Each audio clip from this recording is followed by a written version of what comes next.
supaya seberat apapun tantangan hidup yang akan kita jalani ke depan, kita akan mampu melewatinya karena kita bersama Tuhan. Bapak Ibu yang saya kasihi dalam Tuhan Yesus, di minggu ini kita masih berada dalam perayaan Minggu Epifania atau Minggu Penampakan Tuhan Yesus. Dan bagian firman Tuhan dari Injil Yohanes pasal 1 ayat 43 sampai 51 mengajarkan kita tentang kehadiran Yesus di tengah dunia ini ketika dia memanggil para murid untuk mendampingi dia dalam pelayanannya selama dia berada di dunia. Yesus ketika memulai pelayanannya, dia tidak melakukan pekerjaan yang dipercayakan Allah kepadanya seorang diri, tetapi dia memanggil orang-orang yang dia kehendaki dan kenankan untuk bersama-sama dengan dia melakukan pelayanan, dan mereka akan menjadi saksi dari setiap perbuatan iman yang dia lakukan selama di dunia ini dan menjadi Rasul Kristus di sepanjang kehidupan mereka. Bapak Ibu jemaat, bagian firman ini tidak terlepas dari ayat-ayat sebelumnya, yaitu tentang murid-murid Yesus yang pertama yang dipanggil oleh Yesus untuk mengikut dia, hidup bersama dia, melayani bersama dia. Panggilan yang dia berikan bagi para murid itu juga dia lanjutkan bagi kehidupan kita di zaman ini. Dan jika kita berbicara tentang panggilan, maka panggilan sesungguhnya merupakan anugerah yang dikaruniakan kepada setiap orang. Masing-masing kita punya tugas serta tanggung jawab yang dipercayakan Allah di dalam Kristus bagi kehidupan kita. Tetapi dalam menjalankan panggilan tersebut, setiap orang perlu untuk melihat, mengenal, dan mendengar siapa yang memanggil, agar jangan sampai tersesat dan salah arah dalam hidup ini. Bapak Ibu jemaat yang saya kasihi dalam Tuhan Yesus Kristus, di ayat bacaan kita tadi dikatakan di sana, pada keesokan harinya Yesus memutuskan untuk berangkat ke Galilea. Ia bertemu dengan Filipus dan berkata kepadanya, "Ikutlah aku." Ketika Tuhan Yesus berjumpa dengan Filipus, dia berkata kepada Filipus dalam bahasa ajakannya, "Ikutlah aku." Pertanyaannya bagi kita, apakah Yesus ini mengenal Filipus dan Filipus mengenal Yesus? Sehingga baru berjumpa saja, Yesus langsung mengajak Filipus untuk mengikut dia. Bagian firman ini akan kita lihat selanjutnya Bapak Ibu, bahwa Filipus menerima ajakan itu. Dia merespon ajakan Yesus itu dengan sebuah ketetapan dan kemantapan hati untuk mau berjalan bersama Yesus, untuk hidup bersama Yesus, tanpa memikirkan dan mempertimbangkan apa resiko, apa konsekuensi yang akan dia terima untuk mengikut Kristus itu. Itu berarti dia sudah mengenal siapa Yesus. Dia sudah tahu siapa itu Yesus. Karena itu, dengan segera, tanpa bertanya-tanya, tanpa berbasa-basi, dia langsung menerima ajakan itu. pertemuan dan perjumpaan Yesus dengan Filipus telah mengakibatkan sebuah perubahan bagi kehidupan Filipus. Perubahan dalam sebuah komitmen untuk memantapkan hati mengikuti Yesus dan melakukan apa yang dikatakan oleh Yesus. Filipus tidak sekedar menerima ajakan itu sendiri, tetapi dia lalu datang kepada saudaranya, temannya, Nathanael, dan berkata kepada Nathanael, "Kami telah menemukan Dia yang disebut Musa dalam kitab Taurat oleh para nabi, yaitu Yesus anak Yusuf dari Nazaret." Ketika Filipus mengatakan demikian, apa sambutan Nathanael terhadap perkataannya? Nathanael berkata, "Mungkinkah sesuatu yang baik datang dari Nazaret?" Apa sesungguhnya persoalan yang sementara terjadi sehingga Nazaret menjadi sesuatu patokan untuk penolakan dan keraguan yang dimiliki oleh Nathanael terhadap Yesus? Nazaret adalah sebuah kampung kecil di mana Yesus hidup, dibesarkan di sana di dalam sebuah keluarga yang sederhana, keluarga tukang kayu. Yusuf sebagai bapa jasmaninya dan Maria ibunya hanya orang sederhana dalam status masyarakat yang rendah dalam kalangan Yahudi, tinggal di kampung yang tidak punya pengaruh, yaitu Nazaret, sebuah tempat yang terjadi berbagai hal yang mengakibatkan latar belakang asal Yesus ini menjadi sebuah keraguan kepada Nathanael, sehingga dia dengan pemahamannya langsung merespon apa yang dikatakan oleh Filipus dengan berkata, "Mungkinkah sesuatu yang baik datang dari Nazaret?" Filipus tidak patah semangat. Dia tetap kembali memberi kesaksian tentang siapa itu Yesus sesungguhnya. Dan dia berkata, "Mari dan lihatlah." Ketika Nathanael mengikuti apa yang dikatakan oleh Filipus, dia mengalami sebuah perubahan. Dari yang tadinya ragu terhadap Yesus dengan latar belakang kehidupannya di Nazaret, dia lalu mengaku dengan sebuah pengakuan, "Rabi, engkau anak Allah, engkau raja orang Israel." Perjumpaan ini membawa sebuah perubahan hidup. Dan itu yang terjadi pada kisah Yesus dalam setiap pelayanannya.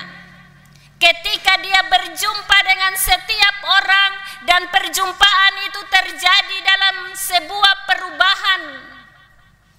Mereka percaya, mereka diyakinkan, mereka mengalami pemulihan dari situasi kehidupan. Mereka sembuh, mereka pulih, mereka hidup, punya pengharapan baru ketika berjumpa dengan Kristus. Dan itu pun dialami oleh Filipus dan Nathanael.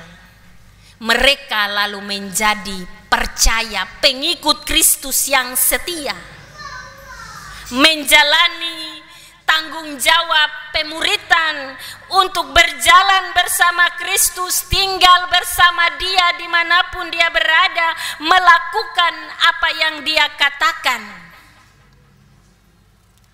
Dan inilah kisah di mana Yesus memanggil para muridnya, orang-orang yang Dia kehendaki untuk berjalan bersama Dia. Tetapi orang-orang itu juga lalu menjadi saksi terhadap semua perbuatan-perbuatan besar yang dilakukan di sepanjang sejarah pelayanan yang mereka lakukan bersama Kristus. Tetapi perjumpaan itu juga membawa keselamatan ketika Nathanael percaya, menyerahkan diri sepenuhnya untuk mengikut Kristus. Perjumpaan ini telah mengubah kehidupannya ketika dia percaya dan menjadi murid Kristus, tetapi juga membuat dia menjadi berkat bagi orang lain. Bapak Ibu yang saya kasihi dalam Tuhan Yesus, panggilan ini juga telah terjadi dalam kehidupan Bapak Ibu dan saya. Kita dipilih, kita dipanggil untuk menjadi murid Kristus, mengikuti Dia di sepanjang hidup ini, menjadikan Dia Tuhan atas seluruh kehidupan kita. Tetapi pertanyaannya bagi kita, ketika sepanjang perjalanan hidup kita mengikuti Dia, kita berjalan bersamanya, apakah kita sungguh-sungguh mengenal Dia dalam hidup ini? Sebab satu hal yang mesti kita akui, bahwa Yesus Kristus sangat mengenal baik setiap kehidupan kita. Dia mengenal kita dengan sempurna, tiap-tiap kita dengan karakter kepribadian. Dia kenal kita sampai kedalaman hati kita. Dimanapun kita berada, Dia tahu. Apapun yang kita lakukan dalam hidup ini, tersembunyi ataupun tidak tersembunyi, Tuhan Allah di dalam Yesus tahu kehidupan kita. Dia kenal kita dengan baik. Tetapi pertanyaannya, apakah kita mengenal Dia? Sebab jika kita mengenal Kristus dengan baik di dalam hidup ini, kita tidak akan pernah melakukan dosa dalam hidup ini. Kita hanya akan selalu melakukan apa yang Dia kehendaki, apa yang Dia katakan di dalam firman-Nya.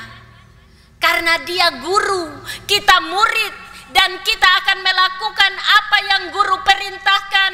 Kita hanya menjalani dan meneladani guru-guru yang menjadi panutan kita.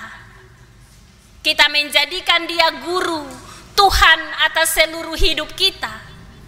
Maka guru itu yang harus kita teladani dan kita lakukan apa yang Dia ajarkan bagi kita. Jika kita benar-benar sungguh mengenal guru yang kita imani itu, yaitu Yesus Kristus. Terkadang Bapak Ibu, kita betul berjalan bersama Tuhan di sepanjang hidup ini. Tetapi terkadang juga kita tidak mengenal Dia dengan baik. Karena ketika kita diperhadapkan dengan persoalan dan tantangan,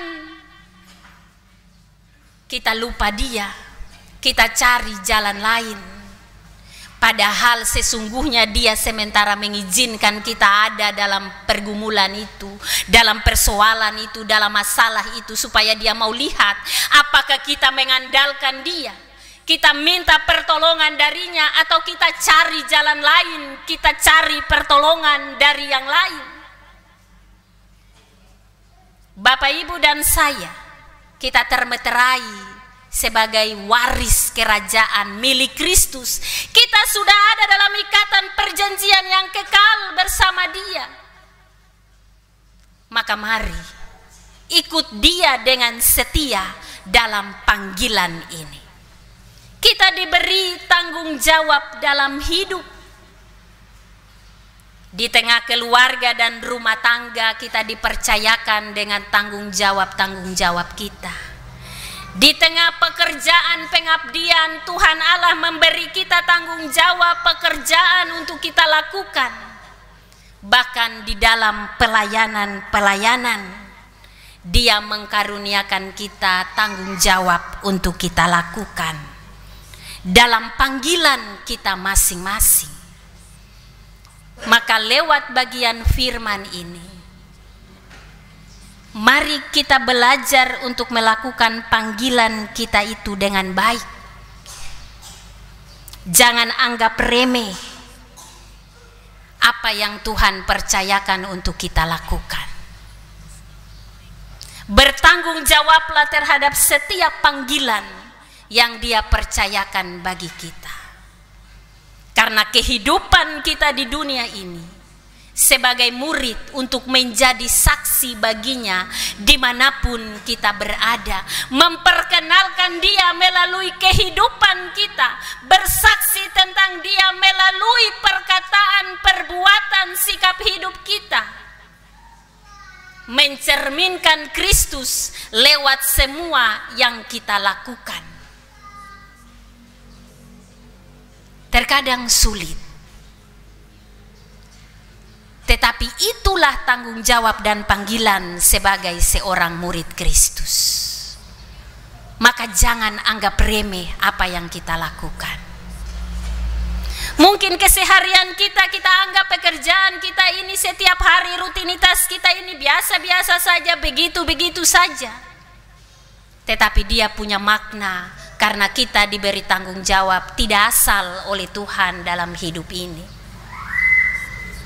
Kita melayani harus dengan tulus hati, jangan setengah hati. Jangan asal jadi, jangan asal melayani lalu ia selesai. Tapi pelayanan dari hati yang akan membuahkan berkat bagi kehidupan kita. Kita ditempatkan dalam setiap pengabdian dan pekerjaan kita, jangan asal jadi kita melakukannya. Tetapi lakukanlah dengan baik, jujur dalam kebenaran. Sebab tidak semua orang mendapatkan pekerjaan itu. Kita bersyukur kita diberi tanggung jawab. Dan Tuhan berkata bahwa jika kita bertanggung jawab untuk hal-hal kecil dalam hidup ini, Dia akan memberikan kita tanggung jawab dalam hal-hal besar untuk kita lakukan. Karena Dia tahu kapasitas kita, kemampuan kita. Dia tahu kita dengan benar dan baik. Lebih dari kita mengenal diri kita sendiri. Hari ini kita boleh bersyukur, bersuka cita, Bapak, Ibu, dan saya, karena kita terpilih untuk menjadi muridnya. Kita terpilih untuk mengikut Dia dalam siara kehidupan kita di dunia ini. Maka jadilah murid Kristus yang setia, yang tampil di mana saja dan mencerminkan kasih Kristus di mana kita berada. Kita bersaksi tentang Kristus dan kita menjadi berkat lewat kesaksian kita. Ketika kita membawa orang memperoleh keselamatan di dalam Kristus, seperti apa yang dilakukan oleh Filipus kepada Nathanael. Ketika dia menjadi murid Kristus, dia bersaksi tentang Kristus kepada Nathanael. Nathanael percaya, diselamatkan, memperoleh berkat dan menjadi pengikut Kristus yang setia. Maka panggilan kita sama, menjadi saksi Kristus dan memperkenalkan Kristus kepada setiap orang supaya mereka percaya Kristus dan memperoleh keselamatan. Hari ini kita boleh bersyukur bahwa kehidupan keluarga Delima membawa anak mereka untuk termeterai menerima janji keselamatan di dalam Yesus Kristus lewat sakramen baptisan kudus. Maka sebagai keluarga, hari ini Tuhan boleh mengadakan satu perjanjian kekal dengan anak-anak yang akan termeterai diangkat menjadi waris-waris kerajaan Allah, milik Kristus, yang nantinya akan menjadi murid-murid Kristus dalam kesaksian lewat pengakuan iman. Maka bagi kehidupan keluarga, lewat baptisan kudus ini, lakukanlah tanggung jawab yang Tuhan percayakan dengan baik dalam pembinaan untuk pengenalan akan Yesus Kristus. Ajarlah anak-anak ini untuk sedini mungkin mengenal Kristus di dalam kehidupan mereka, supaya mereka bertumbuh di dalam anugerah Yesus Kristus yang akan menuntun mereka untuk menjalani hidup menjadi saksi Kristus di kemudian hari dan menjadi milik kepunyaan Allah yang termeterai dalam janji kehidupan yang kekal bersamanya. Baptisan kudus ini mewajibkan kita untuk melakukan setiap tanggung jawab yang Tuhan percayakan bagi kita semua selaku persekutuan orang-orang percaya, untuk tetap hidup di dalam Kristus dan menjadikan Dia Tuhan atas seluruh kehidupan kita. Biarlah sakramen perjamuan baptisan kudus yang akan terlayani di hari ini menjadi berkat bagi kehidupan keluarga, tetapi juga bagi persekutuan jemaat dalam membangun satu tubuh Kristus yang terus hidup untuk memuliakan Tuhan dan menjadi saksi bagi Kristus dimanapun kita berada. Tanggung jawab sebagai orang tua tidaklah mudah untuk mendidik dan mendewasakan anak-anak ini dalam pengenalan akan Yesus Kristus. Karena itu hadirkanlah dia selalu di tengah tanggung jawab yang dipercayakan, supaya boleh melakukan semuanya dengan baik dan pada akhirnya dapat mempertanggungjawabkan dengan baik juga di hadapan Tuhan Yesus. Mari kita kembali Bapak Ibu jemaat dalam pergumulan dan pengutusan kita di dunia ini sebagai murid-murid Kristus. Tetaplah mengandalkan Dia dan lebih lagi mengenal Dia dalam hubungan-hubungan iman yang kita bangun lewat persekutuan-persekutuan yang beribadah kepadanya, supaya kehidupan kita akan selalu diberkati dan menjadi berkat bagi sesama di hidup ini. Tuhan memberkati kita dengan firman-Nya. Amin.